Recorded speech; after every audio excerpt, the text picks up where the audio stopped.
Hare Krishna, Krishna Krishna, Hare Hare, Hare Rama, Rama Rama, Hare Hare. Bom dia, chegando aí com o Rio, para se conectar com você, aqui através do Facebook, também do Instagram,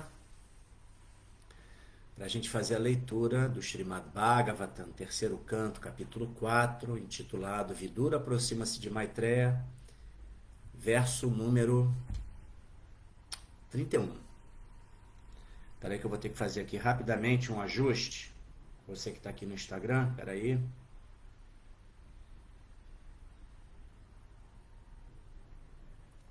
Ok.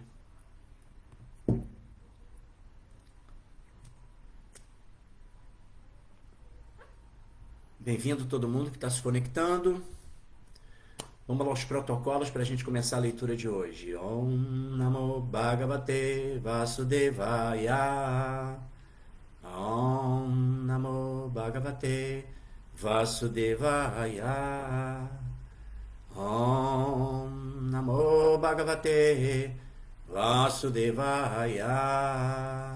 Narayana Namaskritya Naram Chaiva Narottamam Devim Saraswatim Vyasam Tato Jayanudiraye. Antes de se recitar este Srimad Bhagavatam, que é o verdadeiro meio de conquista, deve-se oferecer respeitosas reverências à suprema personalidade de Deus, Narayana. A Narayana Rishi, o ser humano supremo.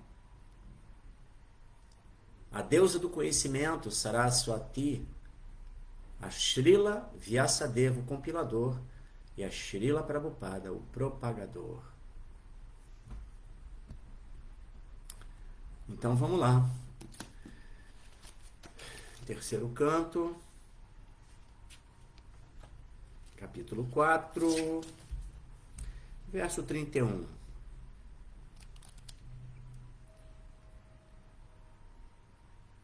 No davo no apimanyu no jad gunair nardita prabhu atomadvayunan lokam grahayan ihatis tatu.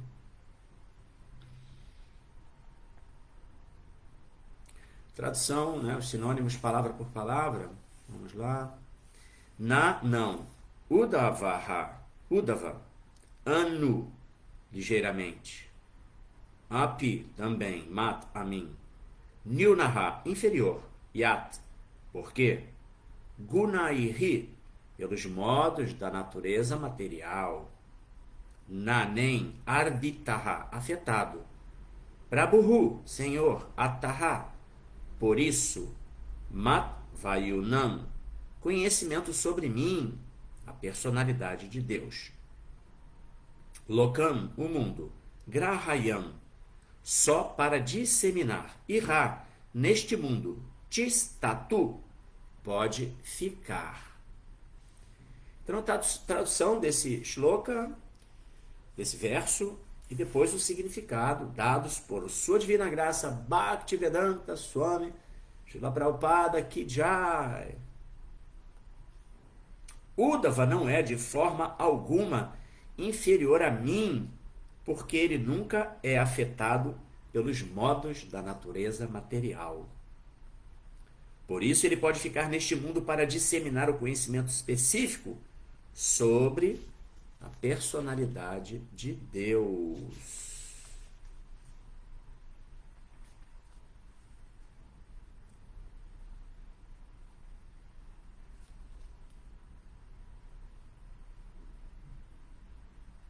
A gente tem aqui Shukadeva Goswami,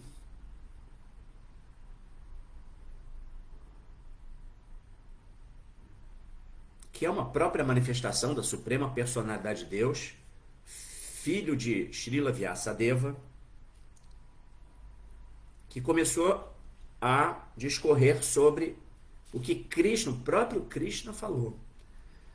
Isso começa lá no verso 29.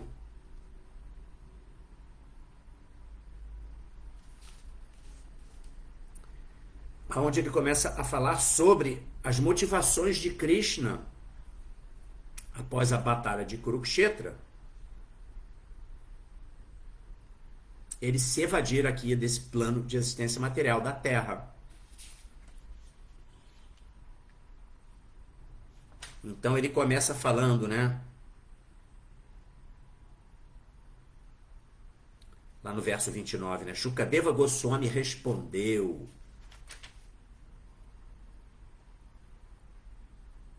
Maharaj Parikshit tinha indagado dele sobre isso. Aí ele responde: meu querido rei, a maldição dos Brahmanas foi apenas um pretexto, mas o fato mesmo foi o desejo supremo do Senhor. Ele quis desaparecer da face da terra após despachar os membros excessivamente numerosos de sua família. Ele pensou consigo mesmo: como se segue? Aí que vem o que Krishna pensou, né?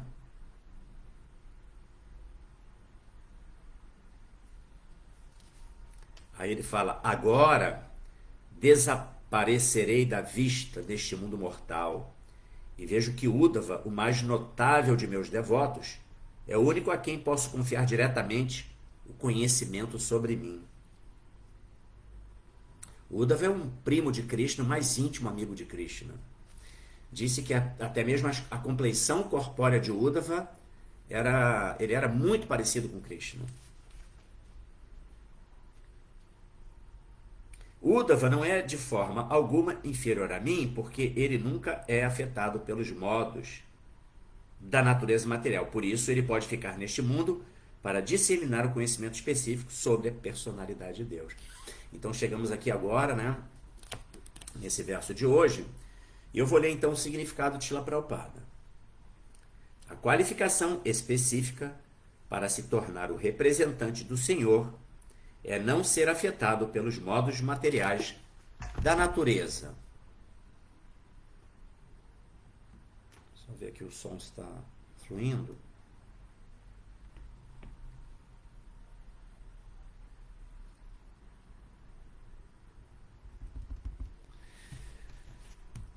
A qualificação mais elevada de uma pessoa no mundo material é ser um Brahmana.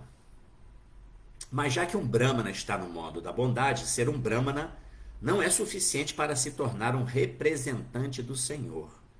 É preciso transcender o modo da bondade também e situar-se na bondade pura, que não é afetada por nenhuma das qualidades da natureza material. Este estágio de qualificação transcendental é chamado Shuddha Sattva ou Vasudeva. E neste estágio pode-se compreender a ciência de Deus. A ciência de Deus, tá, gente? Nós estamos lidando com conhecimento que está muito além do conceito de uma religião mundana. O que é uma religião mundana? É aquela religião em que os seus praticantes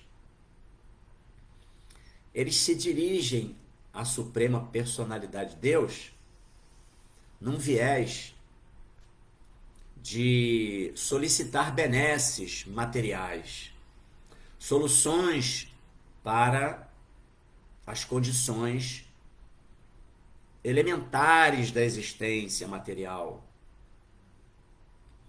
provimento de alimentos, de um lar agradável, opulento, recursos financeiros, enfim, todo tipo de facilidades materiais. Krishna até aceita esse tipo de abordagem. Afinal de contas, ele é o proprietário de tudo. Né? São 4 os tipos de, digamos assim, transcendentalistas que se dirigem a Krishna. Um é esse materialista, né? O Prakrita Bhakta, devoto materialista. Então, é aceito por Krishna como um meio de se aproximar dele. O outro é o aflito. A pessoa aflita, ela acaba buscando, né, uma assim, uma forma de solucionar os seus problemas, as suas ansiedades decorrentes da existência material. Temos também o curioso, aquela pessoa que tem uma curiosidade e que aí pesquisa a respeito de temas além dos temas desse mundo, para compreender a natureza desse mundo, a causa desse mundo. E finalmente o sábio, né? A pessoa que é inteligente e que, portanto, ela já é dotada de uma tendência, né, de se enveredar pelo caminho de autoconhecimento e autoaperfeiçoamento. Então, são esses 4 tipos de pessoas, né? Mas o fato é que todo esse conhecimento, ele é científico, absolutamente científico, sabe? Os meios de aferição, né? Porque a ciência denota o quê? Um conhecimento, uma tese que deve ser levada a um laboratório, onde vai se desenvolver na prática aquela tese. E na medida em que surge um resultado, então vai se confirmar que aquilo é um experimento científico. No caso da ciência transcendental, da ciência espiritual, o meio de aferição, ele é interno. Nós vamos assim, embora existam já até meios científicos materiais que possam confirmar certas evidências científicas espirituais, tá? Mas a realização da tese científica espiritual, ela ocorre em nós mesmos como laboratórios que serão utilizados para a aplicação da tese. Bhagavad Gita, né? Raja Vidya Raja Gurhyam Pavitram Idam Uttamam Pratyaksha Vagamandar Myan Susukam Kartum Avyayam. Krishna explica. Esse é capítulo 4. Deixa eu confirmar aqui. Raja Vidya, este conhecimento é o rei da educação, o rei do conhecimento. Capítulo 9, verso 2. Lá no 9. Ele é o rei da educação, o rei do conhecimento. Ele é Pavitram, supremamente puro. Idam Uttamam é o mais elevado conhecimento. Aí Pratyaksha Vagaman Dharmyam.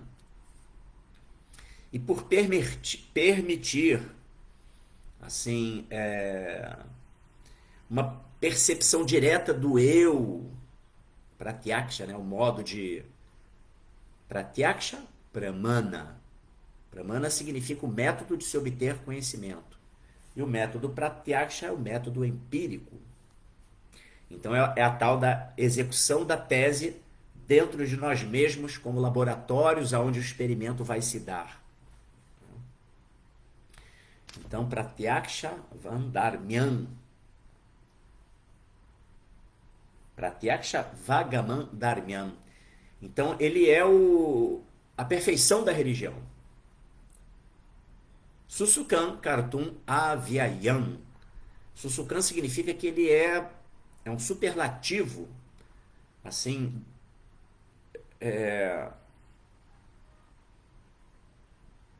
com um superlativo do superlativo. Susukam. Ele é muito agradável de ser praticado, e Avyayam, ele é eterno. Então, por isso, se trata de uma ciência, porque ela é trazida pelo pela própria suprema personalidade de Deus. Esse conhecimento é o próprio Krishna que o transmite. E ele restabelece, né, depois que há uma ruptura. O mundo material é cíclico. E o conhecimento, ele, enfim, precisa sempre ser ajustado às condições da sociedade humana. Então, quando Krishna veio por ocasião da batalha de Kurukshetra, né, lá no início de Kali Yuga já,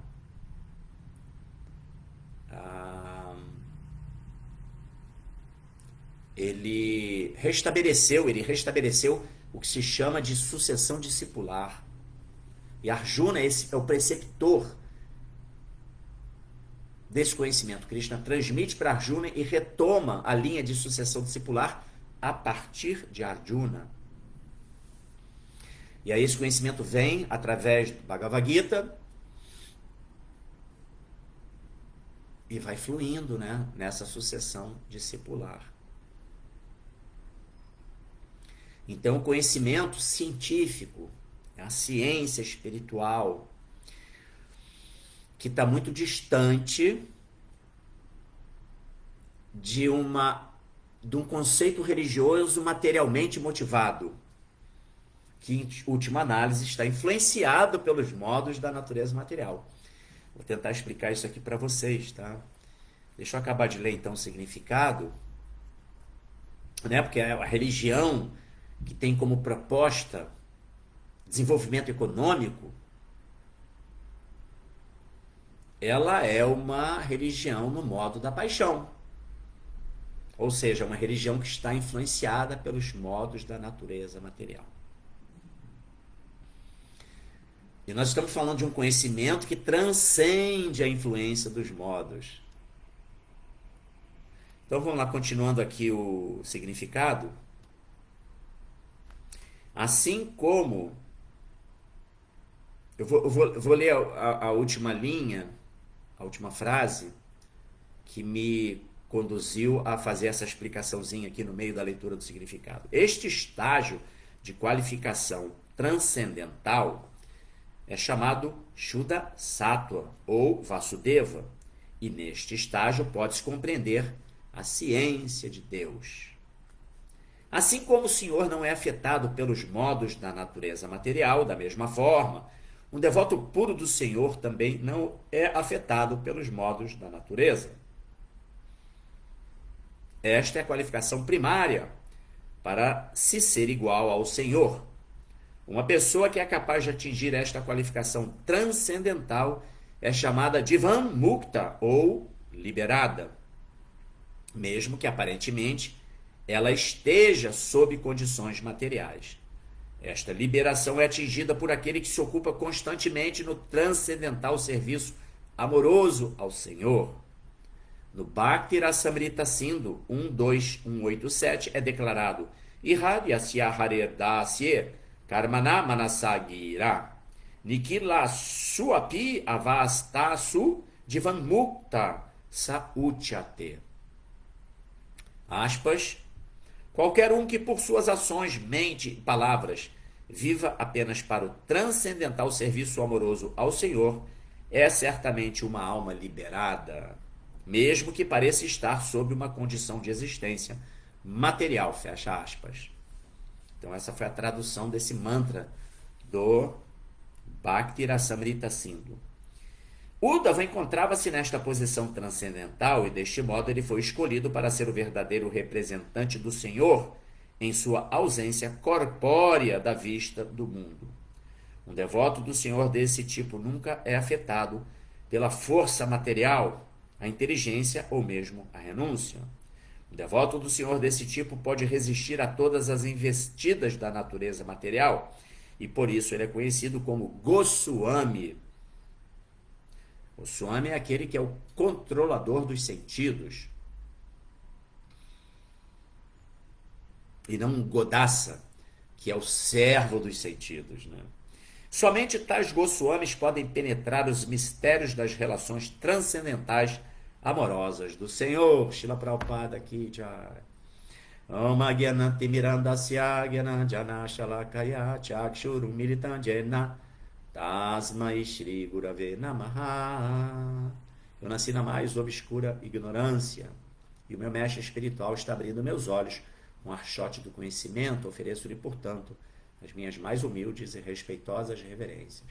Namam Vishnupadaya Krishna Prestaya Bhutale Shrimate Bhaktivedanta Swami Nityanamine Shirupa Sanatana Bhatta Raghunatha Siddhiva Gopala Bhatta Dasa Raghunatha Sadhu Goswami Prabhuski Jai Vancha Kalpatarubhyascha Kripa Sindhu Bhyaevacha Patitaram Pavanebhyo Vaishnavebhyo Namo Namaha. Ofereço as minhas mais humildes e respeitosas reverências a todos os devotos Vaishnavas, devotos puros do Senhor, que estão cheios de compaixão por nós, almas caídas, e que são assim como as árvores dos desejos, porque são capazes de satisfazer os desejos de todo o mundo.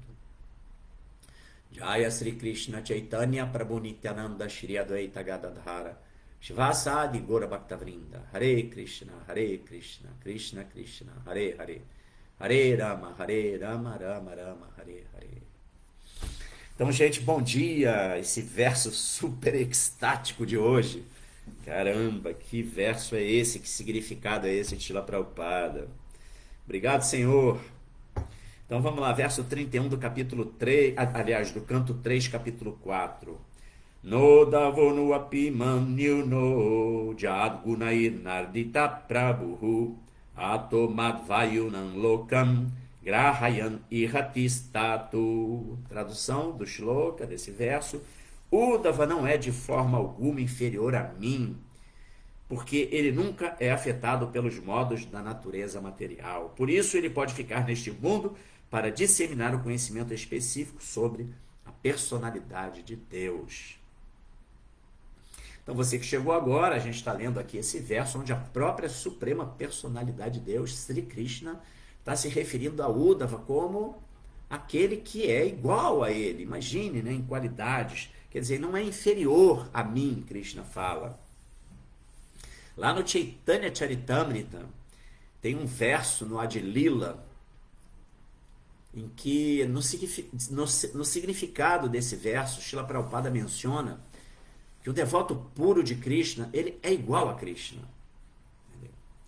A gente não deve confundir isso achando que eu também sou Deus, eu também vou atingir a plataforma de ser Deus, porque todo mundo é Deus. Não, nada disso. Isso não é uma realidade. A suprema personalidade de Deus, ele é absolutamente incomensurável, ele é dotado de todas as potencialidades, ele é a fonte energética de tudo que existe, ele é a verdade absoluta, e nós somos partes integrantes dele, entendeu? Mas por quê? Uma vez que estejamos absolutamente conectados, em sintonia com os desejos de Krishna, com os interesses de Krishna, agindo para o prazer de Krishna, então nós estamos na plataforma Vishuddha Sattva, que é pureza absolutamente transcendental. É o modo da bondade transcendental. E porque agimos completamente imersos no intuito de satisfazer unicamente Krishna, então, portanto, nós, em qualidade, estamos ali conectados com ele, agindo em prol da causa de Krishna. Aí, por isso, Prabhupada explica, né, que é igual a Krishna. O devoto, nessa condição de existência, ele é igual a Krishna. Né? Porque ele está ali como uma engrenagem trabalhando para a causa do Senhor. Então, esse é o ponto, né, que a gente deve se ater e compreender. E jamais supor que, então eu também sou Deus, porque todo mundo é Deus. Não, isso é uma equivocada compreensão que não se alinha com o Siddhanta védico, né, que é a conclusão dos Vedas. Tá? Mas nós temos aqui esse verso, assim, Prabhupada inicia seu significado. Hare Krishna, sejam todos bem-vindos. Sanatana Dharma, Yarli, todo mundo. Depois eu vou me reportar a vocês. Muito obrigado pela audiência. Vamos juntos aqui. Lembrando que, por favor, expressem seus pontos de vista, tragam, assim, Agreguem valor a essa leitura de hoje, por favor. Estejam à vontade para comentar, eventualmente para fazer perguntas, para trazerem pontos até controversos que possam eventualmente ser suscitados, né? Tá bom? Mas enfim, então Prabhupada inicia mencionando o quê? Sobre uma classe de pessoas que é a classe mais elevada neste mundo material, que são os Brahmanas. Aí alguém pode falar assim, o sistema de castas da Índia, tão assim, pernicioso. De fato, o sistema de castas da Índia, na verdade, é uma perversão do sistema científico que o próprio Krishna estabelece para este mundo material, tá? Que é o Varnashram Dharma. Tá? O que é o Varnashram Dharma? É uma divisão Varna social e Ashram em posição espiritual de cada pessoa, cada alma que se encontra corporificada habitando este plano de existência material. Tá? E essa divisão, ela não é como é o sistema de castas da Índia, que é imposto em virtude de nascimento. O que significa isso? Existe uma família tradicionalmente de brahmanas. E aí eu nasci naquela família. E ainda que eu nem me comporte como um brahmana, como uma pessoa que tem intelecto, discernimento, que é dotado de conhecimento das escrituras, que portanto pode professar a respeito do conhecimento das escrituras, aí eu sou um brahmana porque meus pais são brahmanas. Não, não é assim. Na verdade, o Varnashram Dharma não é aplicado com base nessa premissa de nascimento. Tá? Varnashram Dharma é a ocupação de cada setor da sociedade com base na vocação, na natureza da pessoa. Essa é a questão. Não por nascimento, por imposição do nascimento. Então, o Senhor Chaitanya Mahaprabhu, que é a manifestação divina de Krishna, que veio para Kali Yuga, para estabelecer o Yuga Dharma, processo de glorificação, Harinama Sankirtana Jagya, ele rejeitou completamente o sistema de castas, entendeu? Então devemos entender que Varnashram Dharma é a ocupação, né? Ou melhor, a ocupação, a alocação de cada entidade viva dentro de um sistema social com base na sua vocação, na sua natureza. E aí temos o quê? Os Shudras, os Vaishyas, os Kshatriyas e os Brahmanas. Os Varnas são 4. Shudras são os trabalhadores braçais, entendeu? Que estão mais influenciados aí, fazendo uma conexão com o tema dos 3 modos da natureza material, que é mencionado aqui, né, por Srila Prabhupada, e no próprio Shloka, né, Jad Gunair Nardita Prabhu, que fala que Uddhava nunca é afetado pelos modos da natureza material. Então os Shudras, eles estão sob a influência do modo da ignorância. Tem uma analogia interessante que é aquela analogia do corpo, nosso corpo humano, e que os Shudras, que é a importante classe de trabalhadores braçais, que formam a base da sociedade, e que nessa analogia do corpo eles são como as pernas, que carregam todo o corpo. Então é uma classe de fundamental importância. Tá? Então, por exemplo, tem até para contextualizar isso, tem aquela coisa assim de que na construção civil, tá? Nós temos os engenheiros, os arquitetos que projetam construções, os engenheiros que executam com base nas leis né, da engenharia, da física e tal. E tem lá o pedreiro, o mestre de obras, enfim, e o pedreiro, que se categoriza como, digamos assim, de qualidade inferior aos engenheiros e aos arquitetos. Porém,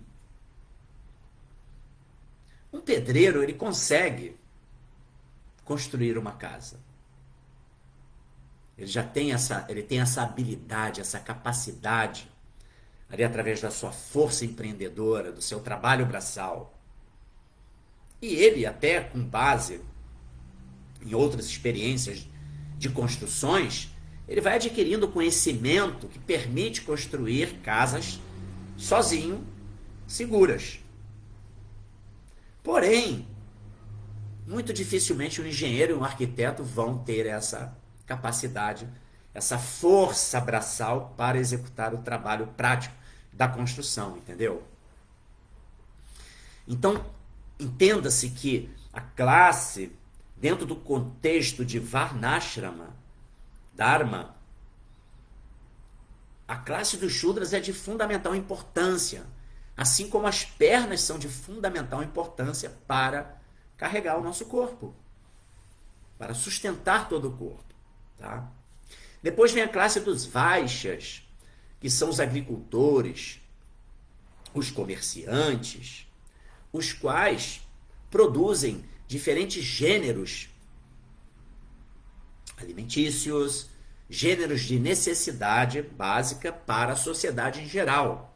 Eles produzem e eles distribuem. Então, dentro do conceito do corpo, os Vaishyas são como o estômago,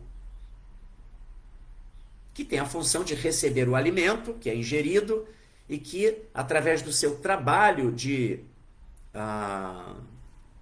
digerir, distribui nutrientes para todo o corpo. Então, os Vaishyas distribuem os bens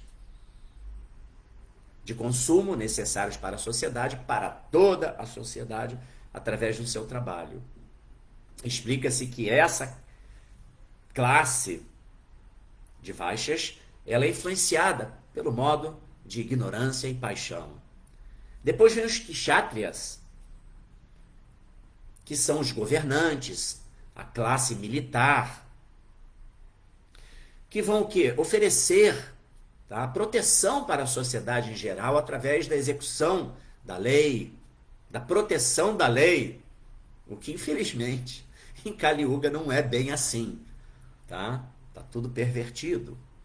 Então, na verdade, os governantes, sobretudo, eles estabelecem leis e meios através dos quais eles se beneficiam egoisticamente em detrimento da sociedade.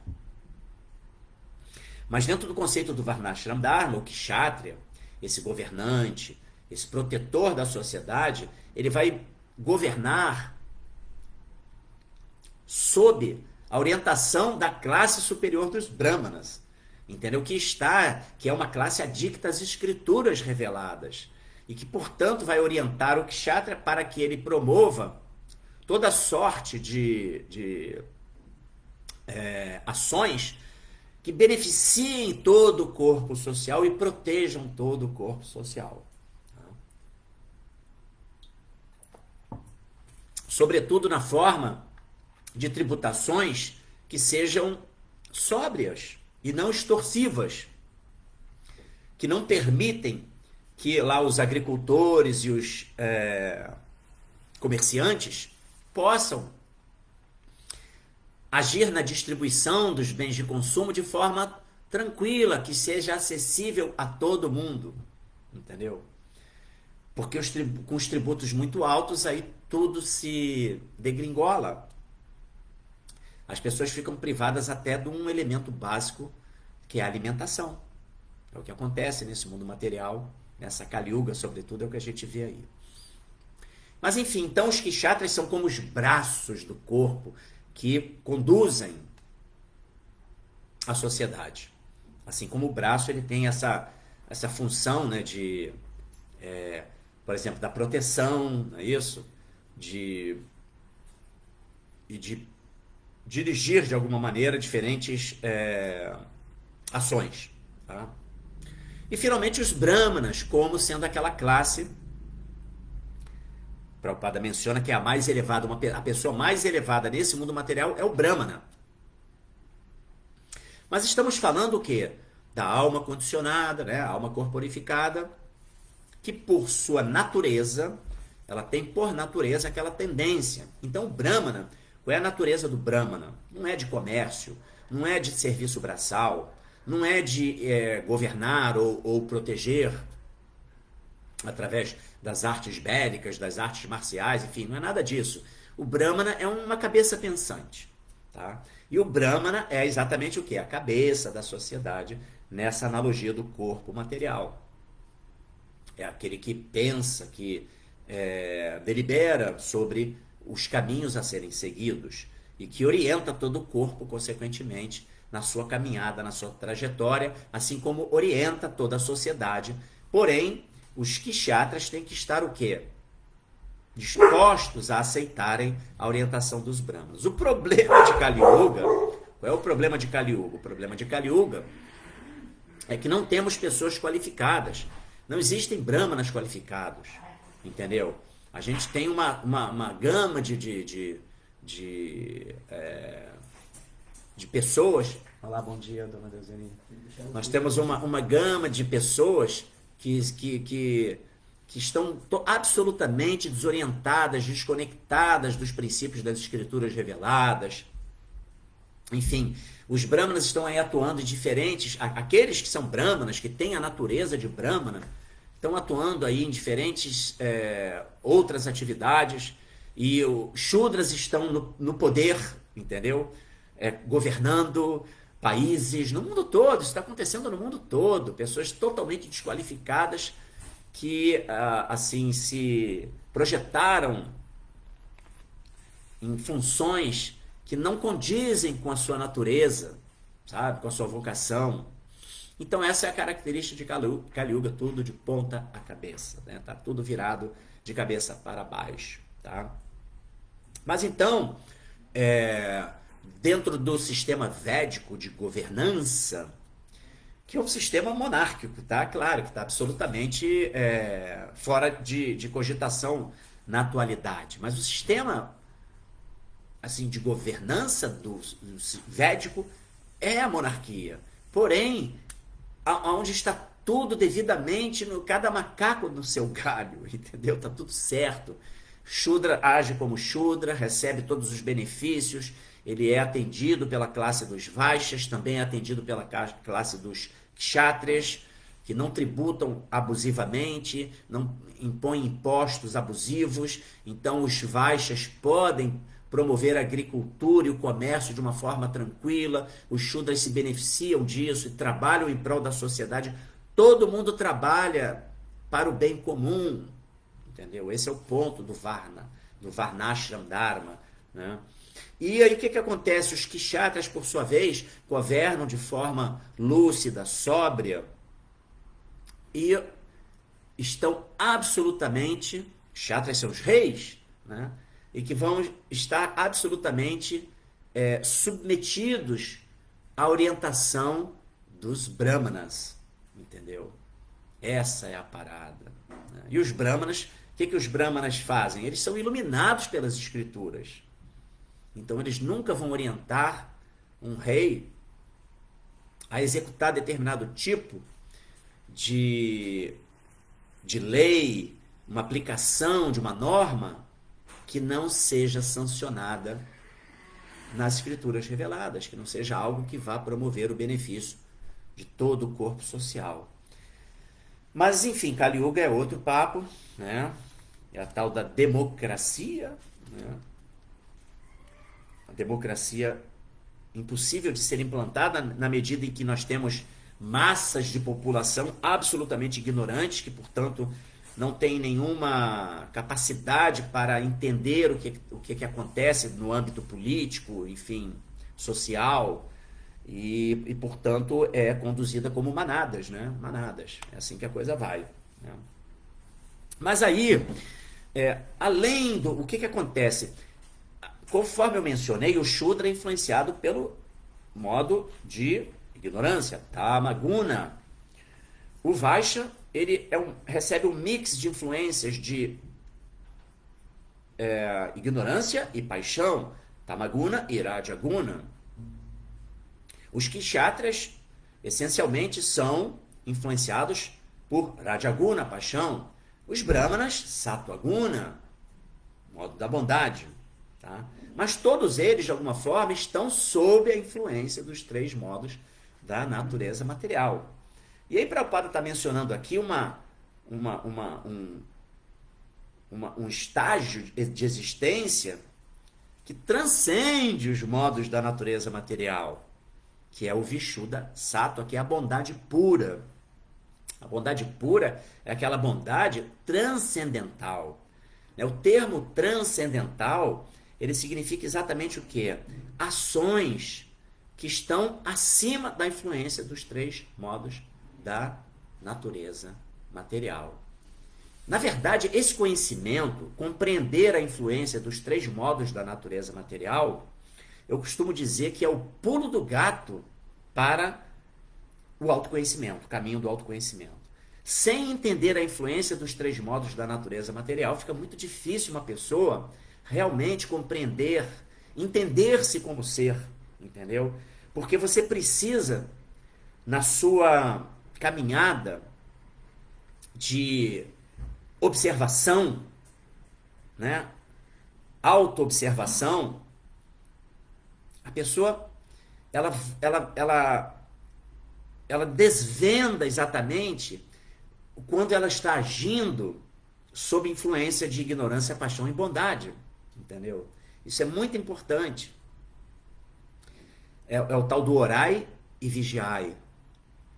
Esse vigiai, ele tem como, assim, explicação, né? Ele denota exatamente o quê? O olhar interno para nós mesmos, o trabalho interno que nós fazemos conosco mesmo. A gente não está se tratando de vigiar um inimigo externo. Se trata da vigília aos inimigos internos, entendeu? A ira, a luxúria, a cobiça, a loucura. É isso, né? Para refrear nossos impulsos irracionais. Então, quando se fala orai e vigiai, esse vigiai significa o quê? O olhar interno. E o olhar interno, ele vai permitir o quê? Quando a gente compreende a influência dos três modos da natureza material, a gente vai entender, caramba, estou agindo sob ignorância, eu estou sendo muito apaixonado, o modo da paixão. Hoje eu estou mais na bondade, hoje eu estou mais tranquilo. Porque esses modos, eles são uma força sobrenatural que permeiam absolutamente tudo que se encontra nesse plano de existência material. Tá? Essa força sobrenatural, esse tema, ele é inclusive mencionado aqui mesmo nesse terceiro canto, no capítulo 3, eu até separei aqui esse verso para gente, que é o verso 23. Esse capítulo 3 é intitulado Os Passatempos do Senhor fora de Vrindavana. E aí no verso 23, terceiro canto, esse mesmo canto que eu estou lendo aqui, estamos no capítulo 4, né? Mas lá no capítulo 3, no verso 23, tem um verso que fala assim, se fala o seguinte: toda entidade viva é controlada por uma força sobrenatural. E, por conseguinte, o seu gozo dos sentidos também está sob o controle desta força sobrenatural.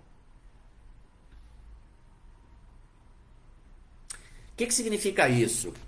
Conforme eu mencionei, os três modos da natureza material, eles estão permeando, assim, influenciando absolutamente todo tipo de atividade, todo tipo de objeto, todo tipo de ser.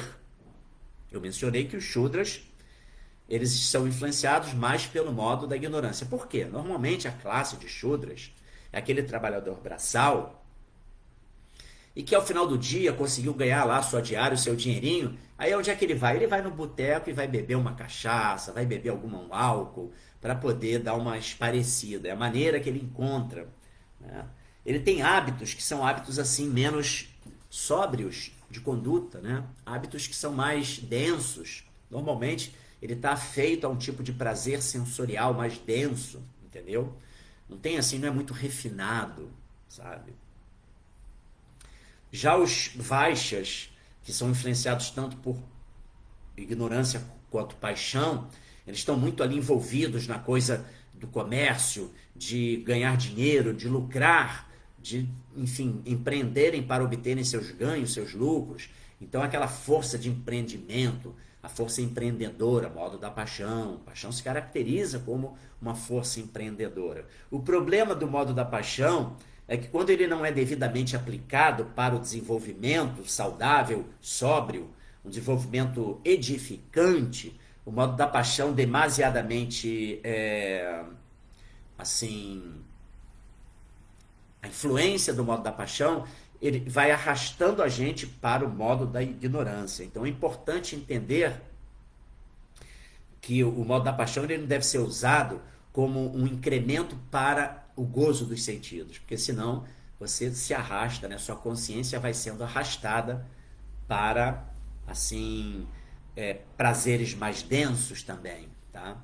Então o modo da paixão tem que ser utilizado, que é essa força empreendedora, para coisas edificantes, entendeu? Que beneficiem as pessoas em geral e que nos beneficiem individualmente também, tá? E, enfim, aí mencionei dos kshatras que usam o modo da paixão para governar, porque eles têm que ser ali ostensivos nas suas ações. Por exemplo, os militares, eventualmente, na proteção da sociedade, têm que usar da força, eventualmente até da violência, porque violência tem que se combater, muitas vezes, com violência, não tem jeito. Então, consequentemente, aí se mostra, né, se caracteriza a influência do modo da paixão. E os brahmanas, o modo da bondade, aquelas pessoas, conforme eu mencionei, adictas às escrituras, que já adotam hábitos muito mais refinados, gostam de uma alimentação mais apropriada para a nossa constituição orgânica, física, né, como seres humanos, alimentação vegetariana, prazeres muito mais refinados, enfim. Então esses modos estão atuando, o alimento ele é influenciado pelos modos da natureza material, tem os alimentos que são assim, tamásicos, né, influenciados pelo modo da ignorância, como por exemplo o ovo.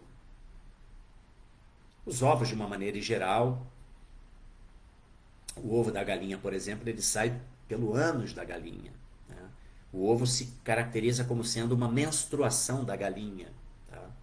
Então, embora a ciência, né, material advogue que o ovo é cheio de nutrientes, pessoal que gosta de malhar e tal, usa muito assim, essa coisa da clara do ovo como alimentação, que é importante para nutrir, para dar força e tal, mas na verdade, sob o ponto de vista do Brahmana, tá? E sobretudo dos Vaishnavas, o ovo é um alimento no modo da ignorância, assim como, por exemplo, a carne. Qualquer tipo de carne que é resultado da matança dos animais, entendeu? É um alimento que é obtido através de uma ação absolutamente inapropriada, né? Onde se invade o direito, né, de um ser de viver, né, por uma classe de seres que se julgam superiores e que dominam esses outros seres, que na verdade são almas espirituais que se encontram em formas inferiores de existência e que, portanto, passíveis de um domínio de uma classe superior, né? Nós somos como que os irmãos mais velhos dos animais, dos demais seres viventes, e aí, como irmãos mais velhos, a gente está explorando os irmãos mais novos de forma violenta, grosseira, absolutamente demoníaca, entendeu? Então, a alimentação carnívora, ela é absolutamente no modo da ignorância, né? Como diz Paul McCartney, se todos os abatedouros, matadouros, tivessem paredes de vidro, todo mundo seria vegetariano, entendeu? E outro alimento no modo da ignorância, por exemplo, são esses cogumelos, né, que hoje em dia são muito cultuados como alimento, os cogumelos, mas nascem de um bolor, é um tipo de fungo, é um tipo de apodrecimento, digamos assim, um ser vivo que surge do excremento, né? Também é muito comum o cogumelo nascer do excremento, e do mofo. Então, modo da ignorância. Aí os alimentos no modo da paixão, pimenta, gengibre, alimentos que são, assim, estimulantes. Alimentos no modo da bondade. O leite e seus derivados, os vegetais, as folhas, né, os frutos, os grãos alimentícios, né, cereais, as castanhas, nozes, tudo modo da bondade, entendeu? Como eu mencionei, tem também a religião no modo da ignorância, no modo da paixão, no modo da bondade. Então tem religiões que executam determinados tipos de religiões mundanas, tá, gente? Materiais, influenciadas pelos modos da natureza material. Tem aquela em que se fazem determinados rituais de beber sangue. Olha que loucura, né? Aí tem outras que são motivadas materialmente, que falam assim, não, vem aqui para a minha igreja que você vai ganhar um terreno lá no céu, entendeu? Aí tem outra religião que é mais no modo da bondade, que está já pregando valores mais refinados. Mas em última análise, a verdadeira religião é essa ciência espiritual que está acima dos três modos da natureza material, a ciência que o próprio Deus deixa para a sociedade humana na forma dos Vedas, e que depois acabam sendo assim, partilhados por outras escrituras, por outros doutrinadores, e muitas vezes com desvios do conhecimento. Não à toa Krishna fala lá no final da Bhagavad Gita, Sarva Dharmam Parityaja Mamekam Sharanam Vraja Aham Tvam Sarva Papebhyo Moksheshami Mashuchaha. Krishna fala nesse verso, olha que interessante, gente. Abandone todas as variedades de religião. O próprio Deus está falando isso. E renda-se unicamente a mim. Por quê? Porque a verdadeira religião é nos rendermos a Deus. É agirmos amorosamente para o prazer de Deus. Entendeu? Essa é a verdadeira religião. Nós nos situarmos como servos amorosos de Deus. Então o próprio Deus está falando ali numa escritura revelada, abandone todas as variedades de religião. Renda-se unicamente a mim. Não temas, eu te livrarei de todas as reações pecaminosas. Não temas. Entendeu? É o processo da rendição. Rendição essa que vai permitir o quê? Que nós nos estabeleçamos acima dos três modos da natureza material através dessa atitude de rendição. Sabe? Essa é a parada. Daivihi esha guna mai mama maya duratyaya maneva je prapadyante mayan etam tarantite. Krishna revela, capítulo 7, 14, salvo engano. Só um segundo. Exatamente, 7,14. Né? Ele se refere à energia material que é controlada por uma devota de Krishna, Maya Devi. Krishna fala, Daivi, essa é a minha energia divina, que é constituída de Guna Mai. A Maya, essa energia, Daivi, Mai, energia, Mai, energia, Daivi, divina, que é constituída de quê? De Guna, Gunai, né? Não, Guna Mai, que consiste nos três modos da natureza material. Mama, Maya, Duratyaya. Krishna fala, Mama é minha Maya, energia. Duratyaya é muito difícil de ser superada. Duratyaya é um termo que deriva do nome Durga. Durga é um nome de Maya, que significa o quê? Maya, que é duro de ser superado. entendeu? Durga. É interessante essa similaridade, né, do termo, né, de Durga com duro, que é duro de suplantar. Mas aí Krishna fala, Maneva de prapadyante, mas aquele que prapadyante se rendeu a mim, Mayane tantarantite, pode facilmente transpô-la. Então esse é o segredo de nós, assim, através da rendição, de nos colocarmos a serviço, no serviço amoroso a Deus, Deus vai controlar as nossas vidas, vai fazer com que a gente possa agir devidamente orientado pelo mestre espiritual, devidamente orientado pelos princípios de Guru, Shastra e Sadhu, esse tripé da espiritualidade, a gente vai conseguir o que? Elevar a nossa consciência e nos estabelecermos numa plataforma transcendental. Entendeu? Esse é o ponto. Mas o primeiro passo é o quê? Rendição. Mas para render, o que a gente tem que fazer? Tem que cultivar conhecimento também. Entendeu? Tem que ouvir Shravana, Kirtana, ouvir sobre Krishna, ouvir sobre o conhecimento espiritual, o conhecimento acerca de Krishna, conhecimento acerca das grandes almas devotadas a Krishna, porque através do exemplo dessas grandes almas, a gente vai o quê? Entendendo como é que funciona, como é que nós podemos também nos comportar e no passo a passo a gente ir elevando a nossa consciência. É assim que funciona, entendeu? Então, voltando ao ponto, né, da força sobrenatural, os 3 modos da natureza é uma força sobrenatural que age sobre tudo e todos. Tá?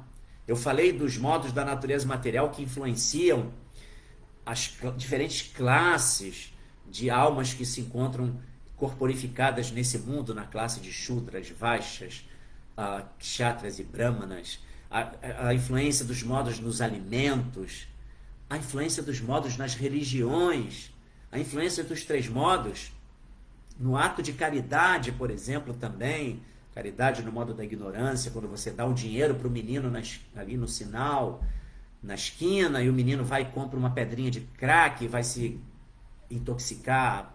Você fez um ato caridoso, porém acaba que aquele ato se transforma em algo que é assim maléfico para quem recebe a caridade. A caridade no modo da paixão, eu quero doar para um instituto, mas eu quero desfrutar do reconhecimento de que eu sou um doador, eu quero lá o meu nome estampado numa placa, sabe? A pessoa quer o reconhecimento pelas suas ações. Aí tem a caridade no modo da bondade, já é aquela caridade que efetivamente oferece um benefício e que essa caridade ela está influenciada por um valor altruísta, onde a pessoa doa por doar, ela não está apegada a reconhecimento e sua ação é benéfica, é eficaz, entendeu? Mas tem tudo também tem o que é o conceito transcendental. Qual é a caridade no modo Vishuddha Sattva, transcendental? É quando a gente dá um livro de Srila Prabhupada para uma pessoa, e essa pessoa, em conexão com esse conhecimento, ela tem uma emancipação, entendeu? Que essa é a verdadeira caridade. Porque a caridade material, ela vai oferecer um benefício, mas também um benefício temporário. Quando você oferece um alimento, ainda que seja um alimento vegetariano, por exemplo, que está no modo da bondade, se não for um alimento oferecido a Krishna, não é caridade transcendental, porque a prasada se transforma, né, a partir do oferecimento do alimento a Deus. Aí quando você distribui o alimento que é oferecido a Krishna, esse alimento está krishnaizado, então ele é prasada, é uma misericórdia, ele é transcendental. Mas se você meramente oferece um alimento vegetariano que beneficia a pessoa, que você não está dando para ela um alimento que não seja realmente benéfico, né? Tá? Você está meramente nutrindo a pessoa, mas daqui a um tempo ela vai ter fome de novo, entendeu? Então, por isso, a caridade transcendental é aquela caridade que vai permitir que a pessoa se emancipe. Então, o alimento, por exemplo, prasada, a pessoa ingere aquele alimento, embora ela ainda não tenha capacidade de entender a influência daquele alimento, mas por meramente ingerir um alimento que é prasada, ela já vai adquirindo um benefício interno que é depositado no seu coração, que é o chamado Agyata Sukriti, porque o alimento da prasada é o serviço devocional também. Comer prasada, honrar Krishna prasada, é muito transcendental isso, gente. Mas essa é uma realidade. O alimento Krishna prasada, quando você se alimenta de Krishna prasada, você está executando um tipo de serviço devocional, honrando a misericórdia de Krishna na forma do alimento. Olha que barato, olha como Krishna é benevolente, é compassivo, é misericordioso. Então, uma pessoa que se alimenta, por exemplo, a turma do nosso programa Alimentos para a Vida, que bondosamente e numa ação absolutamente transcendental se reúnem aos sábados, sempre que podem, preparam um alimento, oferecem esse alimento, embalam esse alimento, transportam esse alimento e vão distribuir nas ruas esse alimento, isso é uma ação absolutamente transcendental. Difere da caridade no modo da bondade, porque é uma caridade transcendental, é Vishuddha Sattva, porque é o alimento prasada. E aquela pessoa que ingere esse alimento, que está ali na ignorância ainda, vivendo em condições até sub-humanas, mas aquela pessoa, quando ingere aquele alimento, recebe, aceita aquele alimento e honra aquele alimento, essa pessoa está praticando o que se chama de Agyata Sukriti, que é o serviço devocional sem conhecimento. A pessoa não está ciente do que está acontecendo, mas ela vai receber o benefício de Krishna prasada e que vai gradualmente, ao longo de vidas até, tá? Surtir um efeito na vida daquela pessoa, né? A gente tem que entender que essa nossa vida é apenas um frame de existência, né, gente? Então pode parecer, poxa, mas vai demorar tanto assim, até demorar vidas. Mas o que é uma vida de 80 anos dentro da realidade, né? Na nossa jornada existencial, que na verdade é eterna, entendeu? Então não é nada, é um frame da existência, tá? Então Krishna, ele se manifesta dessa maneira, né, gente? Então, voltando ao ponto, uma coisa que é muito impressionante e que é mencionada lá no verso 23, ao qual eu fiz referência, né? Onde fala dessa força sobrenatural que atua sobre tudo e todos. Essa força é tão sobrenatural que, à luz das escrituras, à luz do conhecimento védico, nós podemos nos entender como o quê? Tatastha Shaktis. O que é a Tatastha Shakti? É uma energia marginal de Deus. Nós, como partes integrantes de Deus, somos categorizados como energias marginais de Deus. Porém, como energias marginais de Deus, em essência, nós somos o que também? Sat, Chit e Ananda.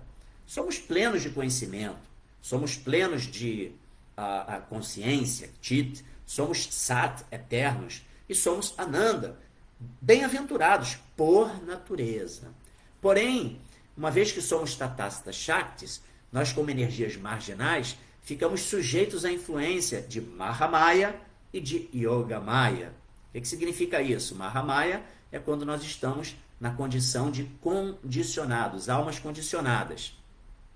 E ficamos, então, subjugados aos três modos da natureza material, essa força sobrenatural, que embora seja inferior em qualidade a nós, que somos Satchitananda em essência, mas que se sobrepõe a nós mesmos. Essa força sobrenatural, energeticamente inferior em qualidade a Tatastha Shakti, que é a nossa condição, ela é tão poderosa que ela é capaz de nos subjugar. Olha que coisa interessante. E aí a gente pode perguntar, poxa, mas como que isso pode acontecer? Isso acontece pelo fato de que nós, Tatastha Shaktis, nesse mundo material, ficamos condicionados. A nossa situação é de almas condicionadas e ficamos sob influência. Por quê? Porque nós não estamos num ambiente apropriado para a nossa essência Satchitananda. Nós estamos num território governado por Maya, por Durga, entendeu? É um ambiente hostil. A isso remete, eu até já fiz referência a esse passatempo, quando eu li, foi curioso que eu li esse verso 23 que eu mencionei aqui, que menciona dos 3 modos da natureza material como uma força sobrenatural, numa leitura que eu fiz para o Maia por TV Brasil. E aí hoje, quando eu peguei esse verso, imediatamente eu me lembrei, quando eu peguei o verso 31, do canto 3, capítulo 4, imediatamente eu me lembrei desse verso do mesmo terceiro canto, só que capítulo 3, verso 23. E aí, na ocasião que eu fiz a leitura lá para o Maia por TV Brasil, eu mencionei exatamente essa questão, né, da capacidade dessa força sobrenatural inferior se sobrepor a nós, seres energeticamente superiores. Exatamente pelo fato de que nós, uma vez corporificados, estamos aqui no ambiente de Maia. E aí, assim, naquela ocasião, é pertinente também fazer referência ao passatempo de Gajendra, um elefante alfa, que costumava ir banhar-se num grande lago, como de costume, né? Um elefante fortão. Por sinal, os elefantes são vegetarianos, tá, gente? Só para fazer aqui um paralelo. Né? São os seres enormes, super fortes, os verdadeiros reis da selva, e que são vegetarianos, entendeu? Então, na história de Gajendra, está lá no 8º canto do Srimad Bhagavatam. Gajendra é um elefante alfa, e aí ele vai se banhar, como de costume, num lago, e nesse dia, ao estar ali se banhando, desfrutando daquele banho, ele é agarrado, atacado por um grande crocodilo. O crocodilo pegou a perna dele, mordeu a perna dele, só que Gajendra, como elefante que era, ele não se abalou no primeiro momento. Forte, né? Ele falou, poxa, esse crocodilo aqui querendo me... Estou sendo atacado aqui, não, eu vou... Começou a lutar contra o crocodilo. Tá? Lutou. E embora em tamanho ele fosse muito maior do que o crocodilo, mas o crocodilo estava começando a ganhar a batalha. O crocodilo, dentro do seu habitat, ele é muito sinistro, né? Ele é muito poderoso. Não à toa, quando a gente vê nesses filmes, né, Discovery Channel, os crocodilos eles ficam ali imóveis, só com o olhinho de fora, paradinhos, sem fazer nenhum movimento, na margem dos lagos, rios, aguardando uma presa aparecer para beber água. E quando essa presa vai beber água, do nada ele, uau! E aí a primeira coisa que ele faz é o quê? Ele abocanha a presa e carrega ela para dentro do lago, daquele ambiente aquático, aonde ele se torna mais forte ainda do que a sua presa.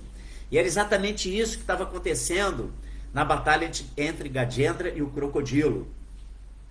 Gajendra ficou no falso ego, achando que eu sou um elefantão fortão e esse ser aí não vai se dar bem, porque eu sou muito mais forte que ele. Porém, Gajendra estava no habitat do crocodilo. Tal qual nós, que embora possamos ser em qualidade como Tatasta Shaktis e sermos em essência Satitananda, nós não estamos no nosso ambiente, nós estamos no ambiente de Maya, e portanto Maya, por isso Maya é tão poderosa. Tá? Nós estamos fora do habitat de almas espirituais, entendeu? Então estamos aqui sendo, por isso essa força sobrenatural é tão poderosa. Mas complementando, aí nessa história de Gajendra,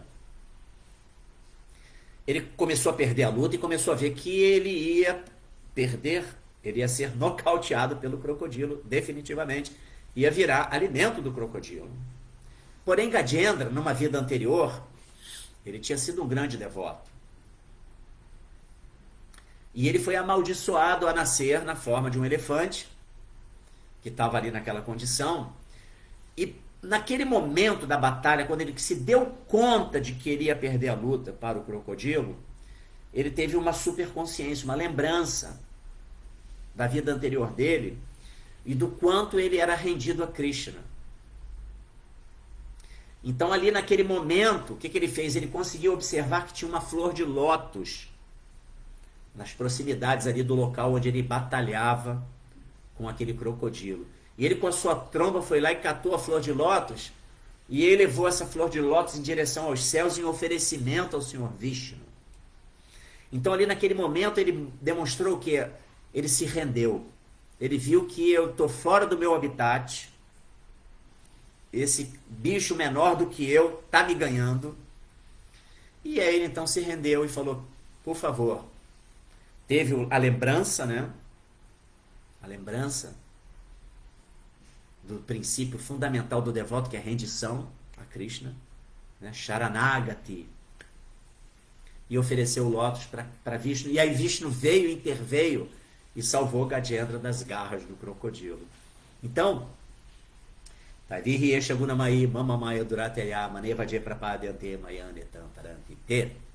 exatamente isso que a gente tem que fazer, gente. Quando a gente se rende a Krishna, aí a gente tem a proteção de Krishna e Krishna pessoalmente vai cuidar da gente e vai fazer com que a gente consiga superar as influências desses 3 modos da natureza material, que é uma força sobrenatural que consegue nos dominar pelo fato de que aqui é o ambiente de Maya e por isso Maya se torna tão poderosa. E Maya funciona como que um cão de guarda de Krishna que vai ali fazer uma vigília para separar o joio do trigo, entendeu? Aqui é o teste, entendeu? Quem sinceramente quer ter com Deus, quer ter conexão com Deus, sabe? Quem é que realmente está desejoso disso? Então Maya é aquele cão de guarda que fica só testando a nossa sinceridade, entendeu? Porém, quando Krishna vem e fala, Maya, tranquilo, esse é meu devoto, eu vou cuidar dele. Aí Maya vai para o seu canto. Assim como nessa, eu falei do cão de guarda, né? Assim como quando uma pessoa tem um cachorro na sua residência, e aí toca a campainha, o cachorro está sempre ali já pronto para defender aquele lar. Né? Quem é que está chegando aí? O cachorro todo falseguento, né? Como se julgando ali o dono do pedaço. Mas aí a pessoa vai, você que tem o cachorro, é o fulano, meu amigo, chega aqui, ô Rex, fica ali no canto ali. Aí o cachorro meramente vai dar uma cheiradinha no visitante e já entendeu que é bem-vindo, visitante, amigo do tutor do animal. E aí o cachorro fica de boa, fica tranquilo. Né? Então é assim que funciona. A gente precisa dessa sanção de Krishna para que a gente possa se livrar das influências de Maya. Então o princípio da rendição é fundamental. Ok?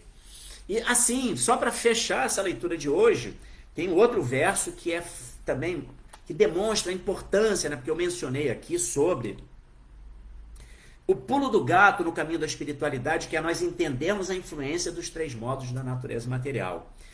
E só para assim, ilustrar um pouquinho isso, a gente, entendam, é uma coisa muito prática. Tem dias que a gente acorda, amanhece o dia, a gente acorda completamente, assim, da pá virada. O dia pode estar bonito, céu, azul, sol, não está chovendo, está tudo lindo. Mas internamente a gente está absolutamente de mau humor. Por que isso? Você não teve no dia anterior nenhum fato que efetivamente foi um fato, um infortúnio grande, nada, mas aí você acorda de repente com essa influência. Por que será isso? Modo da ignorância atuando, permeando ali a sua consciência, entendeu? Não, outro dia você acordou completamente, meio que naquela ansiedade, hoje eu vou fazer, eu tenho que trabalhar, eu tenho que fazer, empreender, vamos lá, correria e tal. Modo da paixão. Aí tem dias que você acorda e, poxa, que dia lindo, pode estar até chovendo, mas você vê a beleza das chuvas que está nutrindo os vegetais, as árvores que estão mais verdinhas, porque as chuvas limpam as folhas das árvores, as chuvas elas irrigam todo o solo, promovem então o que? Nutrição das árvores, das plantas, dos vegetais. Aí você vê beleza em tudo, modo da bondade. Mas aí o que a gente tem que fazer todo dia? Acordar, independentemente da influência que está tomando da nossa consciência. A gente pega Japamala, a prática do cantar dos santos nomes de Deus. Hare Krishna, Krishna Krishna, Hare Hare. Hare Rama, Rama Rama, Hare Hare. É através desse ato de rendição, desse serviço devocional de glorificação dos santos nomes de Deus, a gente vai estar o quê? Recebendo a influência dessa bondade transcendental, desse Vishuddha Sattva. Esse cantar, gente, ele é muito poderoso e ele é o que impulsiona a nós nos estabelecermos além da influência dos três modos da natureza material. Independentemente de você acordar da pá virada, de você acordar meio na ansiedade, ou de você acordar até num estágio de bondade, tranquilinho naquele dia, não. Cantar os santos nomes, porque os santos nomes elevam a nossa consciência e fazem com que a gente consiga ter controle sobre a influência desses três modos da natureza material. Por isso, eu falo, é o pulo do gato, é o grande trampolim. Sem compreender a influência dos três modos da natureza material, a influência dessa força sobrenatural, é muito difícil a gente conseguir se estabelecer efetivamente numa caminhada espiritual, entendeu? Não à toa nós temos aqui na Bhagavad Gita um capítulo, que é o capítulo 14, não é isso?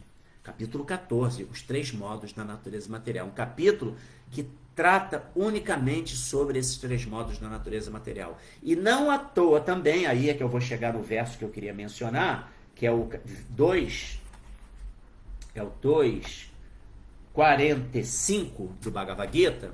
Tem um verso que fala: Traigunya Vishaya Veda Nistraigunya Bhavarjuna Nirdvando Nitya Sattvasto Niryoga Kshema Atmavam. Os Vedas tratam principalmente do tema dos três modos da natureza material. Ó Arjuna, torna-te transcendental a esses três modos. Liberta-te de todas as dualidades e de todos os anseios advindos da busca de ganho e segurança. Estabelece-te no eu. Então imagine, gente, a importância de entender como é que esses modos da natureza material agem. Aqui Krishna está falando que os Vedas tratam principalmente desse tema dos três modos da natureza material. Então, por isso, é o pulo do gato no caminho da espiritualidade. Srila Prabhupada aqui, Jai. Hoje a coisa estendeu, né? Deixa eu ver aqui o comentário de vocês aqui do Face. Se temos comentários. Boa, Marcos Maria Branquinho. Em Kali Yuga somos todos Shudras. É exatamente isso. Minhas reverências também. Aqui um comentário muito pertinente, muito legal. Porque em Kali Yuga, por que somos todos Shudras em Kali Yuga? Porque nós nascemos através de relacionamentos que não estavam permeados pelas injunções védicas para a atividade sexual, intercurso sexual, que tem como finalidade precípua a procriação. Os Vedas, eles estabelecem uma forma, existe um tipo de ritual chamado Garbhadana Samskara. Garbhadana Samskara, que são práticas prévias à atividade sexual para a procriação, para ter filho. Entendamos que o grau de consciência de um ser que vai ser atraído para um ventre materno de uma mãe, ele está, em regra, ele é diretamente proporcional ao grau de consciência dos pais, do casal. Kali Yuga é uma era que se notabiliza por uma era de almas muito caídas, como nós todos, né, que estamos começando a acordar para a realidade iniciando a nossa trajetória dentro dos princípios da espiritualidade, da ciência de Deus, tá? Estamos engatinhando nessa trajetória, nesse caminho. Mas devemos entender que pelo fato de que também não nascemos sob a orientação de Gabardhana Samskara, somos Shudras. Todo mundo é Shudra em Kali Yuga. Entendeu? Então, perfeito, Marcos Maria Branquinho. Muito boa observação. Alho e cebola também estão no modo da ignorância. Sem dúvida. Alho e cebola são alimentos, são tipos de vegetais que eles absorvem as impurezas da terra. Podem ter uso como forma de medicamentos, mas não como alimentos regulares para serem ingeridos, porque pelo fato de que eles estão no modo da ignorância, deles emana um tipo de energia. Quando a gente ingere esses alimentos constantemente, todo alimento, dele emana algum tipo de energia. Não meramente uma energia no campo físico, que nutre, mas também num campo mais sutil. Tá? Então, esse alimento, a energia mais sutil de alho e cebola, eles vão ficar ali nos influenciando e nos mantendo, muitas vezes, presos a desejos e gratificação dos sentidos incompatíveis com caminhada espiritual. Entendeu? Eles exercem esse tipo de influência. Entendeu?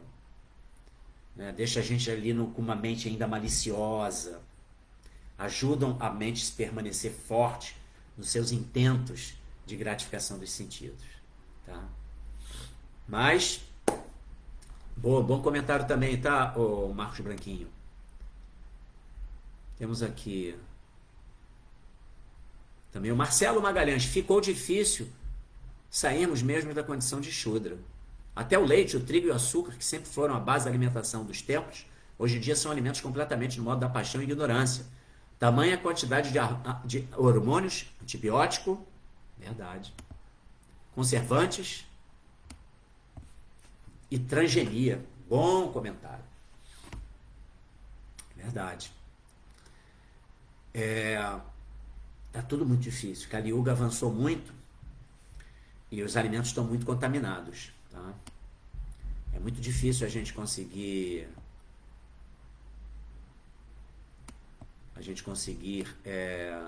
um alimento puro, bem observado.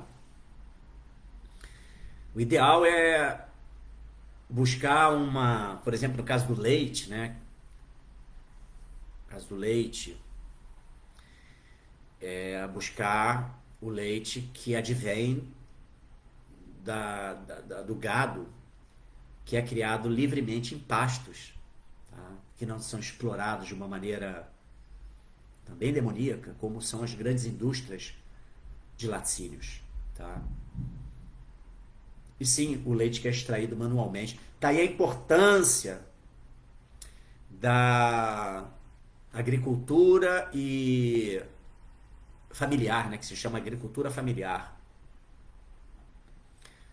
A agricultura e o cultivo da extração do leite em pequenos núcleos familiares, porque não tem essa exploração toda, né? Imagine quando nós tínhamos um templo, eu morava no templo nessa época, nos anos 90, o templo estava situado lá na estrada do Pontal, no Recreio. E ali no caminho para a prainha, tem uma fazendinha ali, um sítio, que tinha... Eu já vou chegar aqui, tô vendo o pessoal comentando aqui no Instagram, vou chegar aí, por favor, aguardem só um pouquinho. Tinha uma fazendinha e eu ia sempre lá pegar o leite que era extraído manualmente da vaquinha que só comia no pasto. Olha que legal. Hoje em dia é bem mais difícil isso, bem mais difícil. Mas temos que buscar essas alternativas, né? Tentar buscar essas alternativas e uma vez diante da dificuldade dessas alternativas também não tem jeito, né? A gente precisa. O mais importante é o quê? Oferecer o alimento, entendeu? oferecimento do alimento e pedir a Krishna para poder... porque isso beneficia o alimento, né? A gente tem que entender que o vegetarianismo também, se você meramente prepara o alimento vegetariano no modo da bondade e come sem oferecer a Krishna, isso também revela o quê? Uma conduta inapropriada. Porque você está ingerindo um alimento que não pertence. A gente tem que reconhecer a propriedade de Krishna. Daí a importância de também, num ato tão elementar como de se alimentar, no preparo de um alimento, também estar ali com uma consciência focada em que é de Krishna, pertence a Krishna. Krishna, primeiro eu ofereço a você. Krishna não precisa de um prato de comida, é lógico, mas ele aceita essa atitude amorosa, esse é o ponto, entendeu? Então, mas bem pontuado, ô Marcelo Magalhães. Tá difícil, Kali Yuga não é fácil não. E aqui o Marcos Branquinha mencionou também, quase que eu pulei, Mahaprabhu, a alma age ou é os 3 modos que agem sobre a matéria? Sim, a alma, quem está agindo são os 3 modos da natureza material o tempo todo. A gente pensa que nós somos os executores das ações, entendeu? Mas o fato de não agirmos, mas permitirmos a ação dos modos da natureza através de nós recebemos o resultado dessas ações. Entendeu? Então, consequentemente, nós vamos colher, né, é o tal do karma, né, as reações dos nossos atos, da nossa ignorância. A gente tem que buscar elevar a consciência, cultivar conhecimento. Estamos em formas humanas, gente, então somos obrigatoriamente dotados de uma capacidade da indagação, de entender a vida.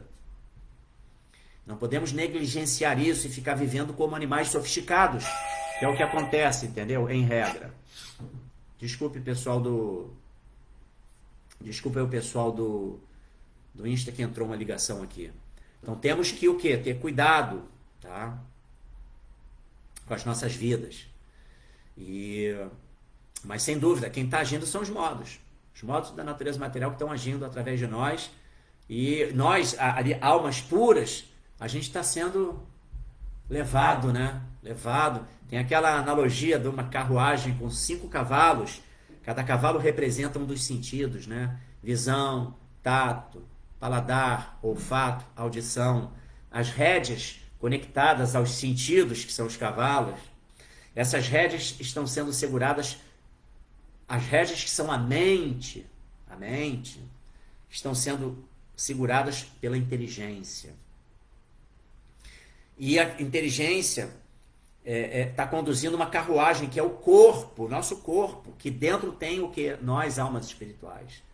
Nós, almas, estamos dentro do corpo, que tem uma inteligência, e se essa inteligência não for suficientemente capaz de conhecer o caminho que deve ser seguido, qual é o melhor caminho para nós, almas espirituais, que somos o passageiro dessa carruagem, que é o corpo? Entendeu? É o caminho de Deus. E aí a inteligência deixa a rédea frouxa. Os cavalos vão para onde eles quiserem. Eles fazem da gente o que quiserem e nos levam para os abismos aí da existência material. Então é muito importante a gente cultivar o conhecimento, elevar a consciência, cantar Hare Krishna. E agora vamos aqui no nosso Instagram e eu agradeço aqui a Nati Tati. Mandou reverências, Hare Krishna, Radhe Radhe. Muito obrigado por sua participação, tá bom? Nati Tati. E agora aqui no nosso Instagram,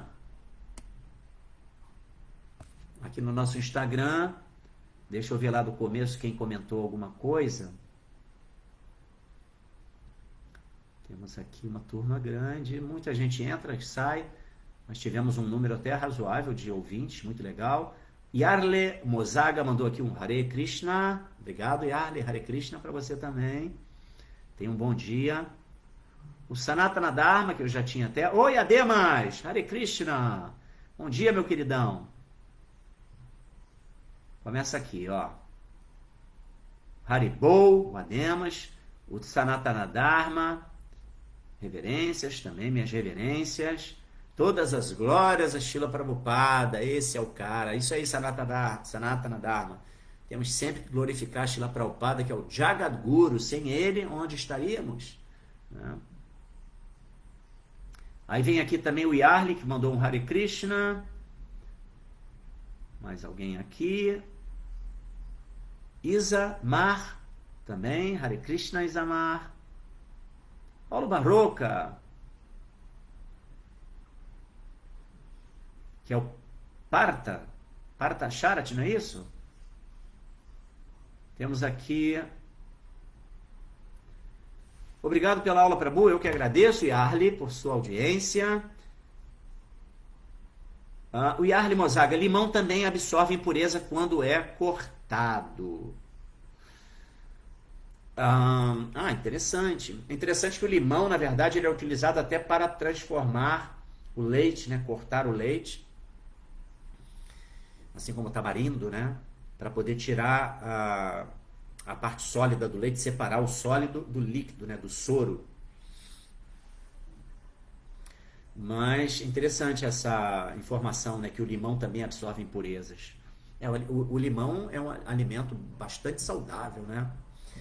Ele limpa muito também o nosso corpo, ele tira as gorduras, tem uma importante função também. E é legal que também é usado muito para limpeza, né? Tem muitos produtos à base de limão que são produtos de limpeza. Interessante isso aí que você mencionou, tá? Depois tem aqui também o Yarli. Gengibre também é estimulante, assim como o café. Essa parte do alimento vejo ainda complicada. É verdade. Sem dúvida. Mas o gengibre, na verdade, ele, salvo engano, ele como é que se chama quando o alimento ele tem os 3 modos? Me fugiu aqui o termo. Me fugiu o termo ele é um alimento que ele... Porque o ponto é que nós também sofremos, né, a coisa dos doshas, né? Então a gente tem que comer os alimentos que são me fugiu, tridosha, né? Tridosha. O alimento ele não é exatamente um estimulante, ele é um tridosha e pode ser usado na nossa alimentação regularmente. Ele não é tão estimulante assim, entendeu? Exatamente pelo fato de que ele é um tridosha, tá?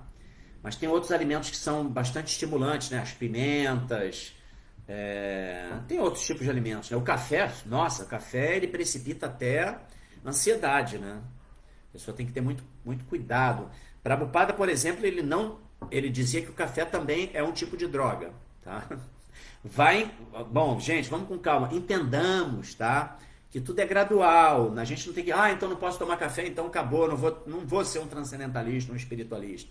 Não, vamos lá no passo a passo, que tudo vai se descortinando gradualmente e a gente vai se adaptando de acordo com a nossa realidade, sem forçar demasiadamente as nossas capacidades, entendeu? Aqui temos também esse do leite, só se for familiar mesmo, porque se for do mercado, é verdade, o leite tem que ser do cultivo familiar, né? O ideal. Aqui a Anabela mandou um Hare Krishna. Ok, Anabela. Yarli, sim, o problema dos alimentos em absorver bactérias é quando deixa ali aberto, parado na geladeira. Ao cortar e usar, não acontece isso, verdade. Normalmente o alimento deve ser preparado e ingerido, tá? Imediatamente, logo depois de comer, é o ideal. Não devemos preparar alimentos para ficarem na geladeira e a gente comer depois. Isso é o ideal, tá, gente? O ideal é isso. Mas a gente tem que entender que também espiritualidade significa você agir sempre com muito bom senso. Então tem o ideal e tem o real. Como conduzir nossas vidas com base nessa realidade, entendeu? O Yarli também comenta, onde fala sobre alimentos, Prabhu? Qual escritura fala sobre? Queria ver mais sobre isso.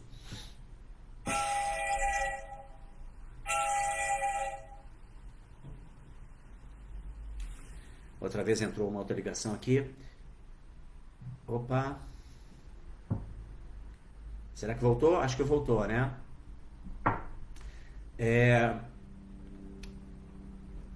Não existe assim exatamente, tá? Claro, os Vedas tratam sobre isso, eu teria que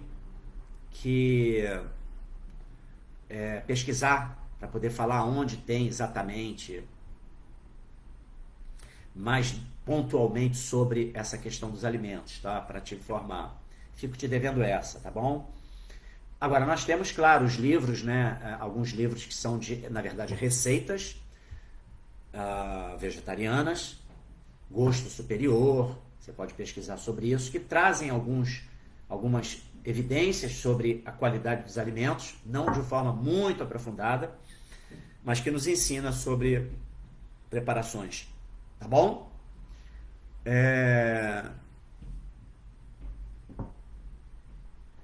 Se a gente, também o Yarley aqui, se a gente se força, a gente violenta nós mesmos, certo, Prabhu? Realmente, de forma gradual para mudar. Exatamente. Vida espiritual é que nem soltar pipa. Papagaio, né? Pipa. Você botou no alto, se o vento está muito forte, cuidado para não puxar muito a linha, senão você vai estourar o cabresto da pipa. E aí o vento está fraco, faz aquela barriga de linha, você tem que recolher linha. Então, soltar pipa significa saber a hora de recolher linha, saber a hora de dar linha, para que a pipa se mantenha no alto. Então, vida espiritual, essa analogia é muito boa. A gente não pode forçar muito, porque nós estamos condicionados à força da nossa mente materialmente condicionada, e a gente tem que ir lidando com essa mente, nutrindo a inteligência para que ela ganhe força e se sobreponha à influência da mente, e que vá disciplinando a mente gradualmente. Então não dá para ser assim muito abrupto. É perigoso ser muito abrupto. São vários os casos de pessoas que tiveram contato com o movimento, que tiveram realizações espirituais, que entenderam ali momentaneamente sobre essa ciência espiritual, que iniciaram as práticas devocionais, mas que devido a terem sido muito pesadas com elas mesmas, tá? Elas acabaram sucumbindo. Agora, tem um outro viés, que é de, então eu posso ser muito permissivo comigo mesmo. Não, também não pode ser permissivo. Por isso se fala que a vida espiritual é o caminhar no fio da navalha, entendeu? Porque você tem que ter muito cuidado, sabe? Por isso a história de soltar pipa, né? Essa analogia de soltar pipa. Tem que saber a hora de recolher a linha, quando a linha está fazendo uma barriga, você está deixando a coisa, deixa a vida me levar, a vida leva eu. Não, atento, recolhe a linha, para você ter controle sobre o cabresto, sobre você mesmo, entendeu? Né? Aí, caramba, tá retesando muito, vou dar um pouquinho de linha para não... Então, não forçar muito, mas também não ser permissivo demais. Caminho do meio ali, com bastante cuidado, tá? Então, Aí o Yarley comenta aqui, sim, sem problema, a questão de eu não poder te oferecer agora um subsídio sobre, né, uma escritura que trate pontualmente sobre a coisa dos alimentos, né, a influência dos modos nos alimentos. Mas talvez eu vou ver com Paravioma, porque na coisa da yogoterapia também se trata muito, salvo engano, da questão alimentar. Vou ver se eu consigo te trazer essa resposta em uma outra ocasião, tá bom, Yarley? Obrigado a todos vocês. Sexta-feira, dia 8, não é isso? De março de 2024, acabando aqui a leitura do Srimad Bhagavatam. Muito obrigado a todos vocês que acompanharam. Foi muito rico esse nosso debate de hoje. Muitos participaram.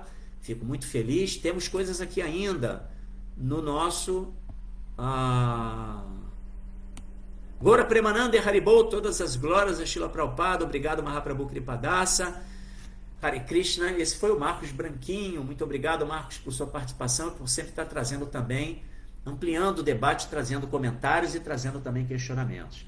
Ok? Então vou ficando por aqui. Você que chegou agora, não pegou toda a leitura de hoje, essa leitura ela fica aí gravada no Instagram e também lá no Facebook. E lembrando que esse final de semana nós temos lá no ISKCON Rio Bhakti Center o Yoga para Todos às 10 horas da manhã, no sábado e domingo. E no domingo, Transcendental, o Festival Transcendental, às 4h30 da tarde. Todo mundo é convidado, aparece lá. Vamos incrementar nossa vida espiritual através do cultivo do conhecimento, ouvindo a palestra, participando dos cânticos devocionais, honrando o Krishna Prasada né, através dessa associação com outros que também estão nesse caminho, e vamos em frente, né? 4h30 da tarde, Festival Transcendental de domingo, tá bom? Vou ficando por aqui, um bom final de semana para todos vocês. Mais uma vez agradeço a participação de todos. Hare Krishna, Shila Prabhupada Ki Jai.